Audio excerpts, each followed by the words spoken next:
اعوذ باللہ من الشیطان الرجیم، بسم اللہ الرحمن الرحیم۔ السلام علیکم ورحمۃ اللہ وبرکاتہ۔ سیدنا ابو ہریرہ رضی اللہ تعالی عنہ سے روایت ہے کہ رسول اللہ صلی اللہ علیہ وآلہ وسلم نے فرمایا، اللہ تعالیٰ ان دو آدمیوں پر ہنستے ہیں جن میں سے ایک دوسرے کو قتل کرتا ہے اور دونوں جنتی ہوتے ہیں۔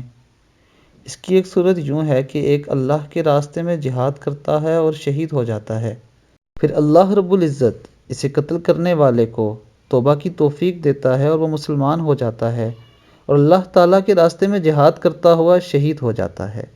یعنی دوستوں کہ ایک شخص جنگ میں گیا اور وہ شہید ہو گیا، اور جس شخص نے اس شہید کو قتل کیا تھا اس نے بعد میں اسلام قبول کر لیا اور وہ بھی راہ خدا میں جہاد کرتا شہید ہو گیا، تو یہ دونوں شخص جنتی ہیں اور اللہ تعالیٰ ان دونوں پر ہنستا ہے اور ان پہ خوش ہوتا ہے۔